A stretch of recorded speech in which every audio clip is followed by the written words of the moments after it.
Hello guys and welcome to Odds on Champions League Matchday 5 games on Tuesday with Alvaro Romeo, with Dani Fisichella to analyze PSG, Newcastle, Milan, Dortmund or Feyenoord, Atletico de Madrid. For instance, great games we have this week in the Champions League, so let's not waste any time. Only the time for you to press the like, to press the subscribe button, and now let's go on with the show.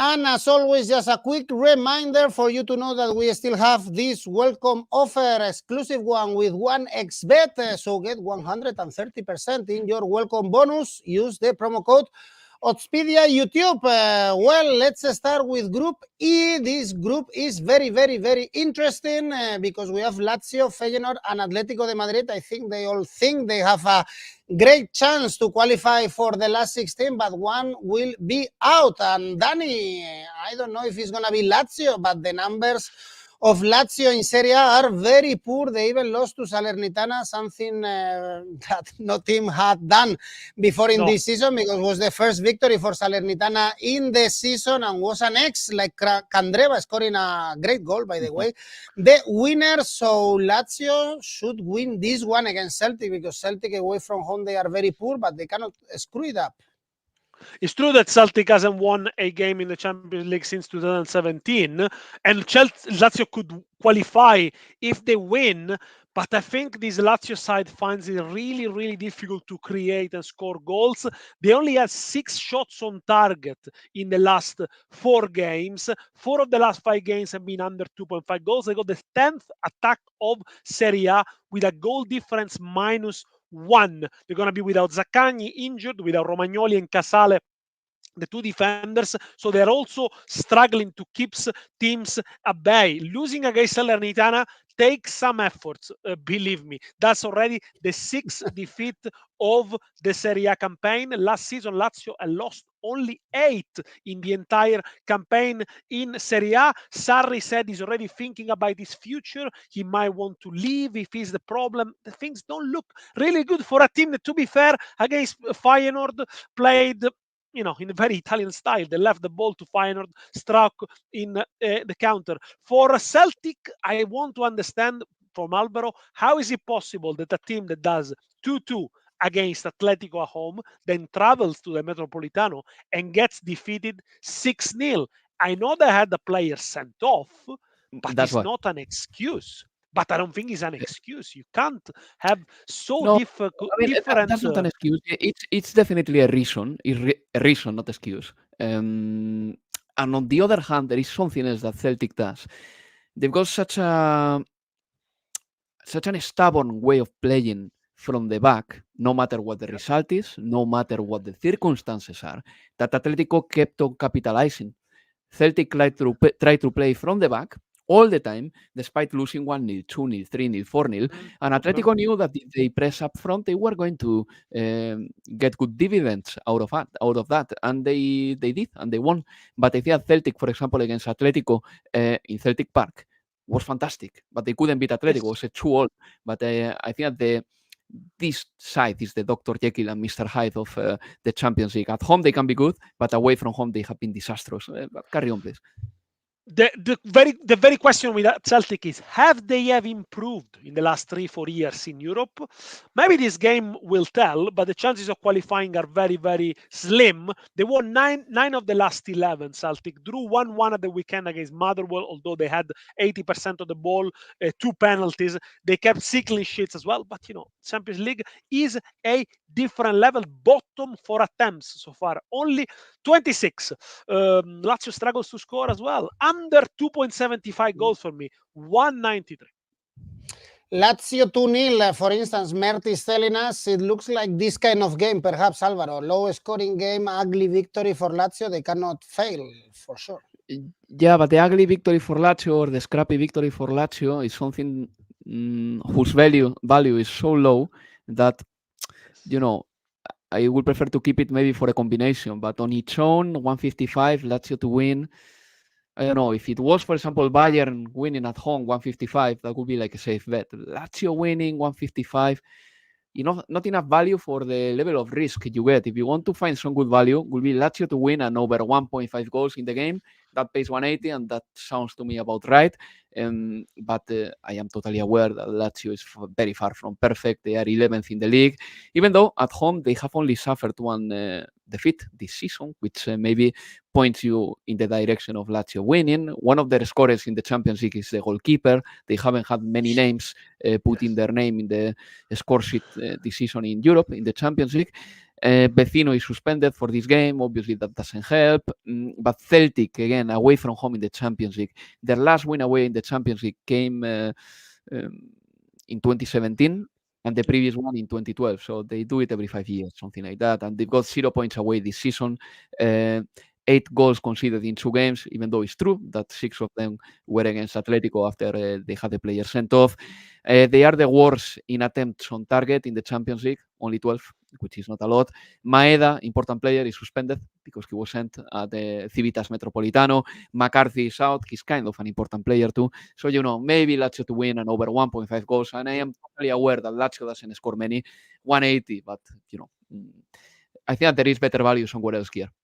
Lazio probably they have more points than what they deserve. Remember that they got a last-minute goal against Celtic, scored by Pedro. Also, the goal scored by the keeper that Alvaro was reminding us against Atletico de Madrid. Let's see if they beat Celtic. Also, all the options are open in the other game, Feyenoord, Atletico de Madrid. Feyenoord is still with a lot of options to qualify, especially if they win this game and they beat Lazio and Celtic at home. For Atletico de Madrid, Alvaro, is a key week because after this game they travel to Barcelona to face Barça in Montjuic with all the options open. They can be top of this group, they can be out of Europe as they were last season. Also in La Liga everything is open and very important that game in Montjuic. Yeah, and look at something. I find it quite remarkable. There is such a little trust on Atletico's defense, or maybe so much confidence on Feyenoord's and Atletico's attack, that both teams to score pays 162. I mean, 7 or 8 years ago, if you played against Atletico, you knew that both teams to score was something difficult to happen. Not anymore, but because Atletico is conceding, because they are scoring many as well, and that's why they are doing so well domestically and even in the Champions League this season. But Atletico de Madrid knows that they cannot make a mistake now, because then they will delve into a very familiar territory, which is going into the game week 6 with the obligation to qualify for the next round. And Atletico knows that they haven't been completely reliable when it comes to that scenario. They didn't qualify to the round of 16 in 2017. They didn't do it last year either. So Atletico will have to go with a little bit of precautions at Feyenoord ground. That said, it helps a lot when you have players like Morata or Antoine Griezmann. Between them both, they have scored already more than 20 goals this season. Morata is the top scorer of the Champions League, joint top scorer with Højlund. And Atletico is scoring a lot of goals, as many as Manchester City in the Champions League, which is quite a thing. When it comes to Feyenoord, look, 40 goals scored in the Eredivisie. They are second in the league. This weekend, they won 4-2. And this group is still open. I think that nobody has been particularly dreadful apart from Celtic. Maybe that Feyenoord has a big chance to qualify as well. So, it's a tricky one. I'm going to back Atletico just because I think that they are slightly better, and I think that the Spanish sides are better than the Dutch sides. But I'm not going to back Atletico fully with full confidence. So I'm going to go for an Asian handicap plus 0.25. If they draw, you get half a win. If they win, you win. 166.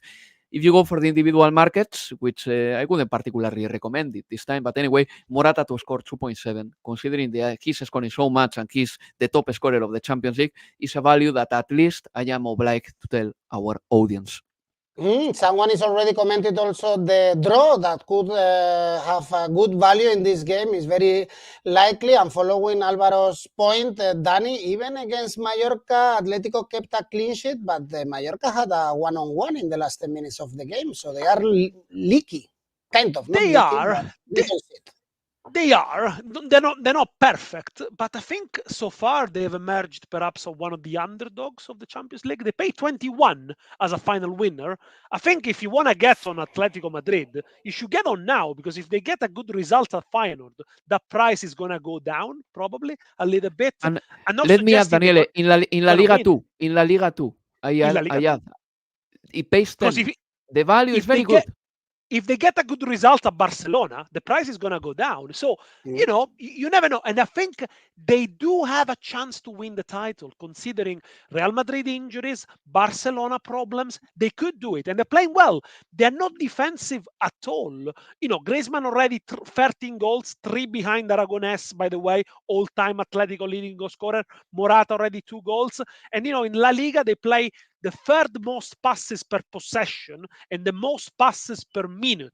So they are a possession. They're becoming a possession team as well. The goal they scored against Villarreal a couple of weeks ago, 14 passes in 30 seconds, were really, really good. At home, they are very good. 18 consecutive wins since February. Let's see if they can do it away from home. They only lost 2 games so far. Valencia, Las Palmas. I do trust them. I think if there is a good time to get onto Atletico is now, and go for an Asian handicap 0, 1.94 against a Feyenoord side that sometimes still lack a little bit of concentration. I think against Lazio, they got caught, had the ball a lot, didn't really know what to do against not an impenetrable defense. Atletico Asian handicap 0, 194. Key week for Atletico, as I said at the beginning, to define themselves. What are they gonna do in this season? They could touch silver, where they have an option. No mention of Girona. Mills Beast is asking. I asked this question to Alvaro, and you have it in our video. Girona playing on Monday against Athletic. His opinion was no.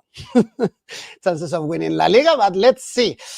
Next group, very interesting one, group of death, Group F. First stop in San Siro, Milan Dortmund, with Milan beating Fiorentina. One of the images of the weekend was Camarda making his debut, 15 years old only, the youngest person who ever make a debut in Serie A. Milan good at home in the Champions League, beat PSG, deserve to beat Newcastle even if they drew. Dani, Milan very favorite also to beat Dortmund, perhaps too favorite in my opinion. Yes, absolutely. Well, congratulations to Camarda, by the way. I don't think he touched the ball, but he came on because Milan were struggling against Fiorentina and they were saved by Magnan in the last minute.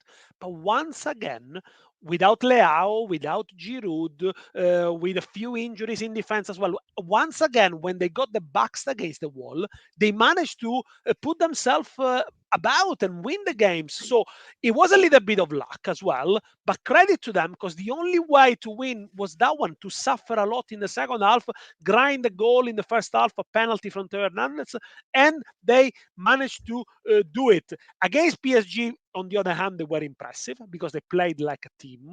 They had a game plan and they were defensively perfect. They were very, very aggressive. And I think the tactics of Pioli, especially against PSG, to have Musa and Reinders in the middle of the field and give Loftus-Cheek a little bit more freedom, really paid off.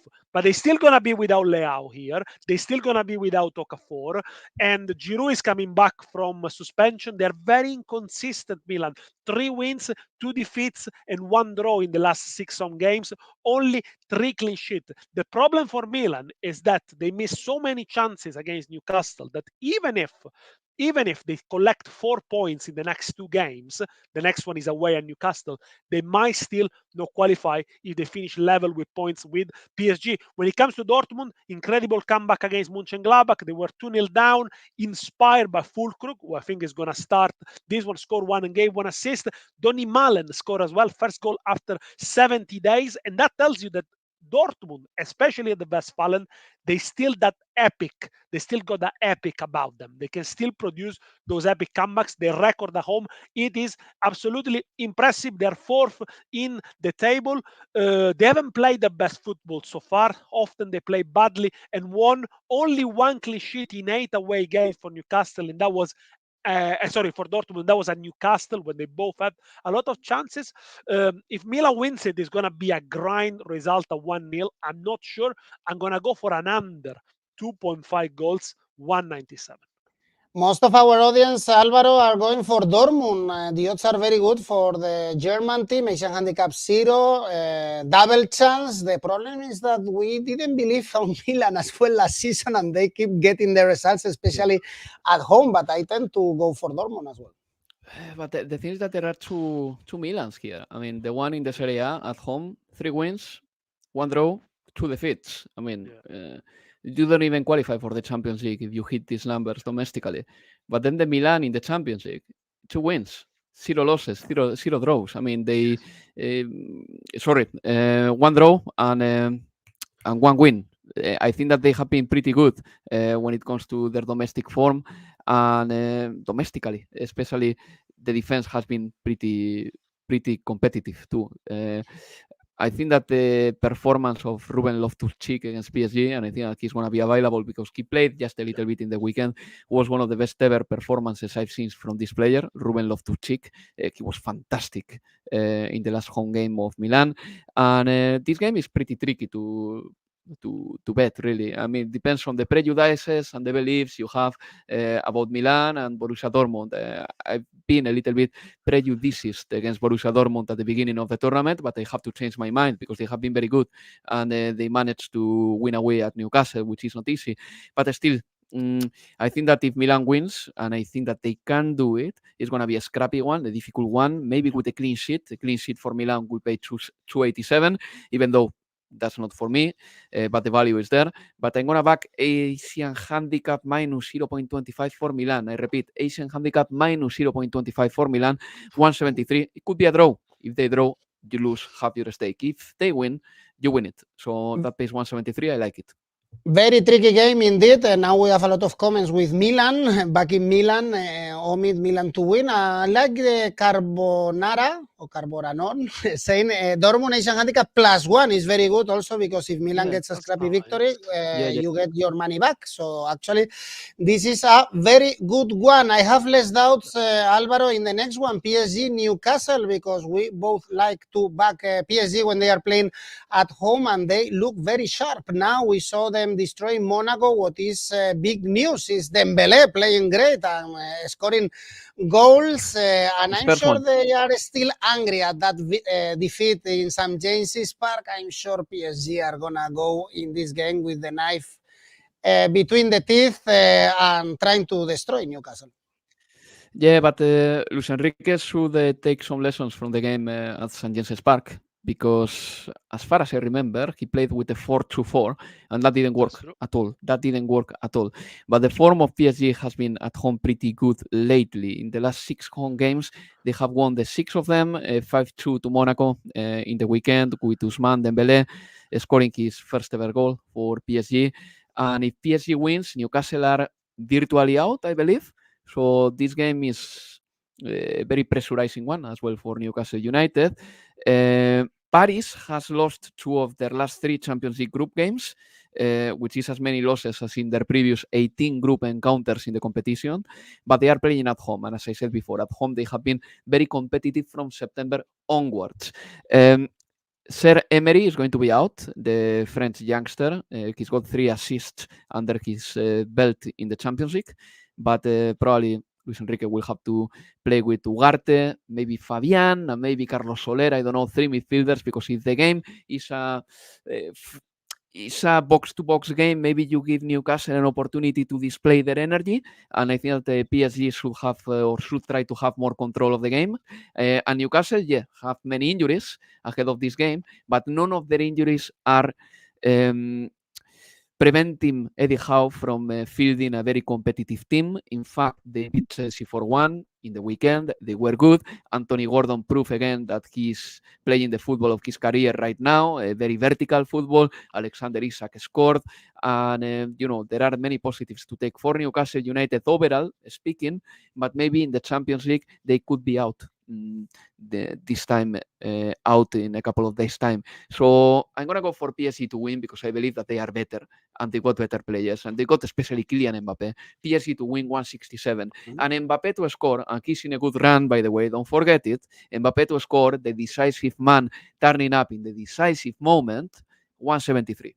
Even if you combine both, Alvaro, could be a good idea. We have Milan telling us PSG straight win, and also you can top it up with Mbappe to score, Dani.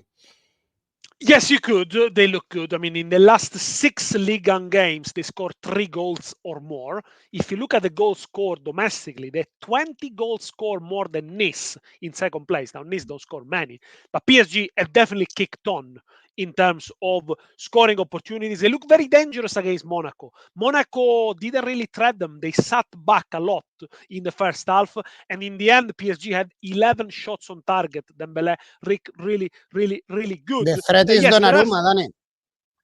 Yes, I mean, well, I'm glad he made the mistake with the PSG and not with the national side. He saved us in Ukraine. But to be fair to Donnarumma, after he made the mistake that gifted the goal to Miniamino, he made a great save to deny Miniamino. So, I mean, there is obviously a very good goalkeeper here. I think with his feet is not as comfortable as others. But these days, goalkeepers are asked to play much more with the feet, where some can't. Maybe anyway. PSG. I don't think the problem is Donnarumma. The problem is to find the balance, to have perhaps a plan B if they go behind against Milan.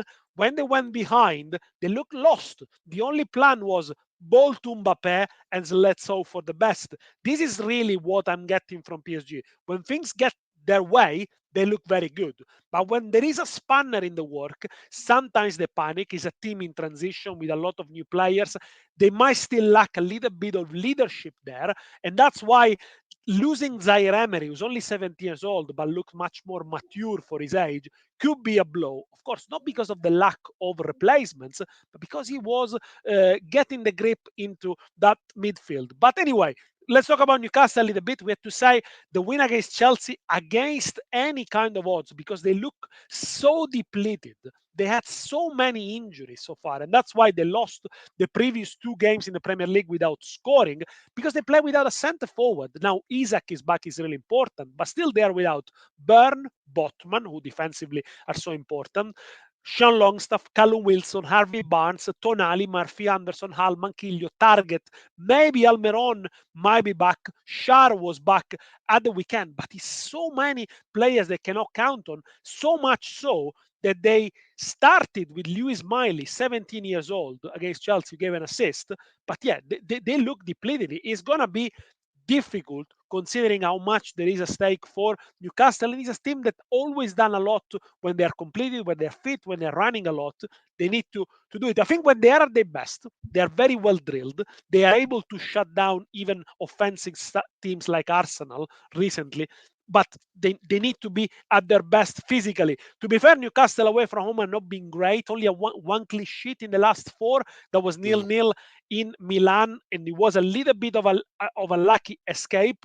I can see goals here, but Newcastle need to go for it a little bit more than what they did in Dortmund. Over 2.75 goals, 190. PSG is in handicap -1. For instance, Clement is telling us odds are 2.33 because PSG is going to destroy Newcastle. Revenge is coming. Ivan is telling us, and I tend to agree. Well, talking about destroying teams, Group G, we have Man City, Leipzig, almost nothing to play for. With a draw, Man City will top this group. And I said about destroying teams because last season we saw this game in the last 16 and we saw a 7-0 result. Dani, should we expect something similar? Leipzig, as usually in the Bundesliga, very disappointing away from home. I'm not expecting a 7-1 or 7-0 for Manchester City, because that was Manchester City back in March when they got the magic, they kicked on, they were in full swing, in full stride. It's not a bad Manchester City at the moment, don't get me wrong, but I don't think they are still there yet. They haven't got the magic, the spark. They're missing their best player, has to be said, Kevin De Bruyne. But we talked about it with Alvaro length. The signings and the new players they brought in midfield, they still haven't had that impact. Look, I think against Liverpool they deserve to win.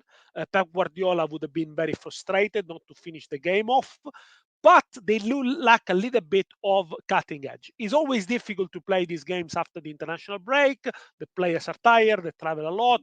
Even Haaland was a little bit doubtful before the game, so they can be excused, to be fair. But now is Now they need to start meaning business. They got Spurs, Aston Villa coming up, plus they play in the Clubs World Cup in December. So Guardiola needs to be really careful with players rotation, gives more spaces maybe to fringe players. We'll see probably Rico Lewis playing. Let's see if Stones is fit enough. They do need a little bit more fresh legs. But Manchester City at home are often a safe bet.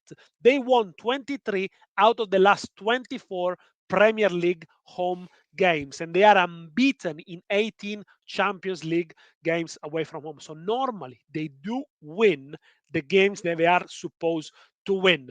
They have got problems sometimes in transitions, and the 4-4 against Chelsea confirmed that, but it shouldn't be an issue really to defeat this Leipzig side. It is true, Manchester City concede goals. They conceded 13 so far. That's pretty high, more than Liverpool, more than Arsenal.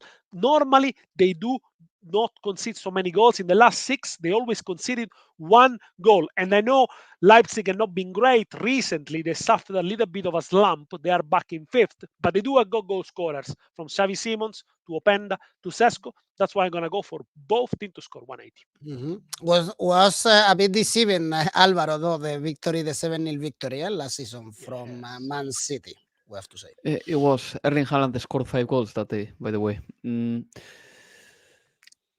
Tricky one, this one. I think that Manchester City is the favorite, but finding value is difficult here.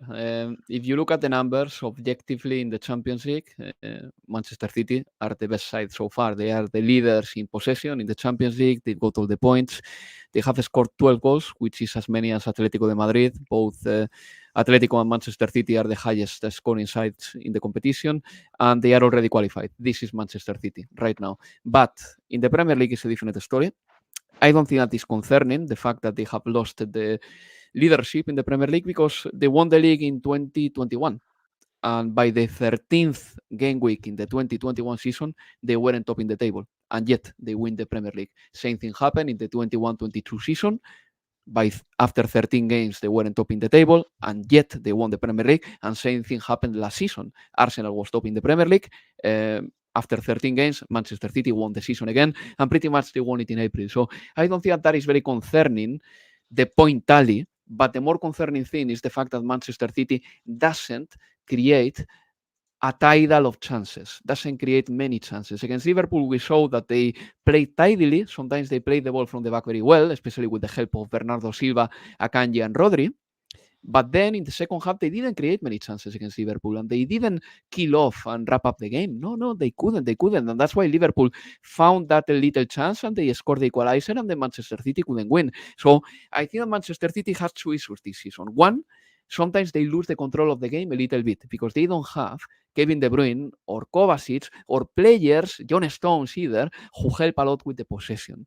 And number 2, when they have the possession, sometimes they don't kill the rival. In fact, this season, they have only gotten 1 point out of 6 against the top 2 of the Premier League, against Liverpool and against Arsenal.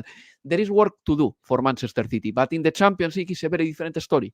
And I think that they're going to be Leipzig, and I think that they're going to win this game. So I'm going to go for the money is in Manchester City to score over 2.5 goals, which I believe that can happen. Not the total goals of the game. Manchester City to score over 2.5 goals, 2.1. And of course, check the lineup, because if Erling Haaland is playing, starting, it's more likely that Manchester City will score these goals. Julian Alvarez to score, someone was commenting as well as an individual market. If you want to check it out, Alvaro, and in this group for the Europa League, we have Young Boys Red Star, Young Boys favorite, and they were very close to winning Belgrade.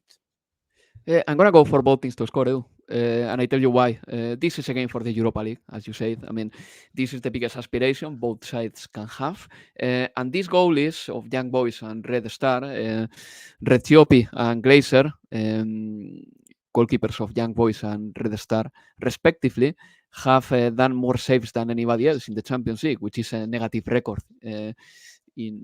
To be truth, you don't want to have that record, your goalkeeper being the one making more saves. So these sides have opened the door to the opponents a lot as well. It's also true that they don't have an easy group, and that doesn't help. But I think that both teams to score is something that can happen here. 1.6, not a great value. If you don't like it, don't take it. That's all I can say here. I think the value anyway is in some other games rather than in this one. Kevin, our friend Kevin De Bruyne, Dani likes the both teams to score of Alvaro. I do like it, but I think the Red Star games in the Champions League have been closer than the young boys games. I think they've been closer to the opposition, although they do needed a goal in the 88 minutes in the reverse fixture from Bukhari to rescue a point. I see them stronger than the Swiss side. By the way, Red Star Belgrade won 2-1 away at Vojvodina in the weekend. 2 goals from Bukhari, the first one from an impossible angle. I think he looks a good player, this Bukhari. They are 3 points behind Partizan, who lost, by the way, 4-0 to Bachka Topolo, playing the Europa League. By the way, Derby of Belgrade that has been postponed. It's going to be a close battle, real at the top. Young boys, on the other hand, they lost 3-1 to Zurich. They're 2 points behind them. No clean sheet in 6 of the last 7 games for young boys. I'm going to go for Red Star Belgrade Asian handicap plus 0.25. That's really good. 202, I think, is a gift. If they draw, you win half a stake. Well, we were checking the head-to-head and we saw 3 draws. Actually, the draw is also a lot of value. 4 is a really good value in this game. Next one, not very thrilling as well. Group H, Shakhtar Donetsk, Amber, but a lot on stake because we could see Shakhtar Donetsk still in the last 16 round. Dani, I see value also on Shakhtar to win. Amber is the worst team in the Champions League, and we saw Shakhtar 3 weeks ago beating, probably deservedly, Barcelona. They are defining the odds as Ukraine is doing, and they got this spirit about them. They go under in games, but they never give up. They can suffer 10-15 minute spells. They never give up against Italy, 0-0. Mudryk should have a penalty. Maybe we were talking about another playoff for Italy. Don't take into account the domestic form. They are 6 points behind the Dnipro, lost 2 of the last 5, drew 0-0. But look at the chances they created against Barcelona in the second half in Montjuic, in the second leg as well in the game in Hamburg. They are very direct, Shakhtar. They're 5th from bottom for ball possession, so they're going to play very direct, energetic. Royal Antwerp, they are struggling. 5th in Belgium, 2nd best attack in Belgium, but 10 points behind Union. Drew 1-1 at the weekend. The only team alongside Benfica with 0 points so far. They might well end up their campaign with 0 points. Bottom for attempts on target, Royal Antwerp only 9. They had decent chances against Porto. They couldn't take it. I think it's going to be an over 2.5 goals here. 186. I think Shakhtar Donetsk really will get the 3 points.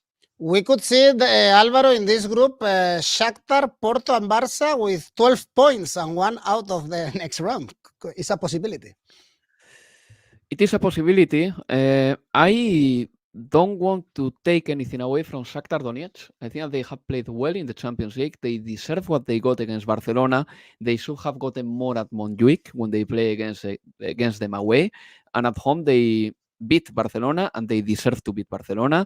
And it's not only about the spirit. It's not only about the feeling of anger because their country is in a war. I think that some players are really, really interesting. And they are doing a very good job. Sikan, for example, 6 goals already for him this season. I think that Matviyenko has played really good football. Sudakov, there are players over there who have excelled every expectations because they are good. So they are still in contention for the last 16 round, and in front of them, they've got Royal Antwerp. I know that Mark van Bommel said that he was kind of happy with the spirit of the last Champions League game, but still, this side has the worst defensive numbers in the competition, and I think that Shakhtar Donetsk have proven to be better so far, and they are playing at home, or at home between quotation marks, obviously, because it's not a game in their own country. Asian handicap minus 0.25 for Shakhtar Donetsk, 170. Okay, not Real Sociedad, but Shakhtar Donetsk to win this game. Amber, the worst team right now in the Champions League. Clement is backing them, but 0 points, same as Benfica, but the record is very poor. 14 goals conceded, 3 goals scored. Very, very poor. And The last game is Barcelona-Porto, and this one is a very tricky one. I really don't like the odds for Barca to win. Alvaro, 1.5. This is absolutely crazy. Barcelona, they are in the middle of a big crisis, and for the very first time, we are listening to rumors about Rafa Márquez taking over and Xavi being in danger. Barcelona have to play this game, which is a tricky one. They already won very ugly in Porto, probably undeservedly. Then they have Atletico Madrid and Girona, all 3 games at home. The season or Xavi's job is in these next 2 weeks at home. Well, I think that the best thing for Barcelona is that they are in a good position considering how bad they have been for 2 months in the Champions League and domestically. What is their style? Who has improved with Xavi this season? Nobody. And their style, they want to dominate games, but they don't. They want to be the ones taking the reins and attacking, but they don't create a lot of chances. I think that they are rather flat. They don't have creativity. Their best weapon to attack is send the ball to the wingers for them to make the difference, but the wingers are not making it. Some players have had a good start, but their form now is very bad, especially Joao Felix. Barcelona doesn't control the games as they would like, and then they lose control very quickly too. And they lose control because sometimes Barcelona in the games, it's not that they play ugly or it's not that they are not playing well, it's that they lose control. And if you lose control in Europe, and especially in the last 16 round of the Champions League, you're out. And what I can see right now from Barcelona, my prediction would be, but everything can change, of course, but on the basis of what I have seen in the last month, Barcelona is going to more or less be up there in La Liga until March, and then let's see. But in the Champions League last 16, and especially if they finish second in their group, they're going to find an exit. I mean, I cannot see any other outcome, really. They have to improve a lot. Barcelona doesn't win a game by 2 goals or more since the win against Antwerp. That tells you a little bit the story. Gavi is out for the season. Ter Stegen is doubtful.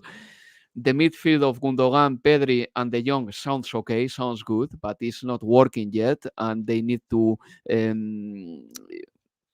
group together and start playing well together, and I don't know how long that's gonna take because these 3 haven't played together pretty much ever because Gundogan is a newcomer, and the odds are very good if you want to back Porto. For example, an Asian handicap of plus 1.25 for Porto pays 175, and I think that it's a very good value.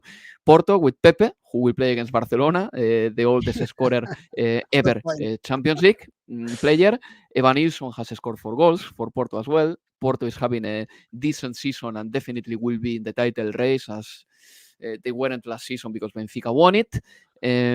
This game is almost for me a pass because I can see Barcelona winning 1-0. I can see Porto getting the win. I can see so many scenarios that the most reasonable bet for me will be back Porto with a positive handicap, like 1.25. Otherwise, this is a pass. The only thing also is that Porto has been poor, Dani, so far in this Champions League. They even struggled to beat Antwerp in the last game at the Dragao. Yes, it's true. And Antwerp had good chances there, but they didn't deserve to lose against Barcelona, the Dragao, and they scored 4 up against Antwerp away from home. Xavi only won 7 out of 20 games in Europe with Barcelona, and that is exactly what Alvaro is saying. It's a different level in La Liga. And in Europe, if you lose control of games in Europe, you often pay the price, and the last performances have been disappointing. They didn't deserve to win against Real Sociedad, didn't deserve to win against Alaves. When it comes to Porto, we highlighted in the previous video, the Portuguese Federation very cleverly, they put the Taca de Portugal before the game in the Champions League, and so Porto delivered 4-0 against Montalegre, a game against a team of 3rd division. I think if this is a tactic, it is working. Give race to Taremi, to Pepe, to Diogo Costa. For me, is an advantage after the international break. It happened before, and in fact, that game they scored 4 against Antwerp. I think is a great opportunity to back Porto, and I like the Asian handicap plus 1.25. When I checked, it was 185, so obviously people must have spotted the value. Now it's 175, but it's exactly what I am backing here for this tip. How much would you like, guys, Pepe to get a yellow card, as Viper and Viper is telling us? This should pay 1.2 or something like this. This is a great bet. Yes. This is a great bet. Well, Alvaro, tell me your safe bet if it's Pepe to get a yellow card in this game. Oh, that's a very good one. And I will say that on Lamine Yamal is even more likely. But PSG to win, 167. Good one as well. Dani? Atletico Madrid Asian handicap plus 0.25 when they travel to Feyenoord 166. And Dani, you got your ACCA in the Serie A correct, by the way. So tell me your ACCA for this Tuesday's games. Celtic Asian handicap plus 1.5. Milan Borussia Dortmund under 3 goals. Barcelona Porto over 2.5 goals. Young Boys Red Star Belgrade X2. Total odds very high. 7.23. Very high indeed. Alvaro, your ACCA? It will be Lazio to win, PSG to win, Asian handicap minus 0.25 for Shakhtar Donetsk. Altogether, 445. Good one. Simple and very good odds for this treble. Thank you, Dani. Thank you, Alvaro. Thanks, everyone, for watching. As always, best of luck. Bye-bye.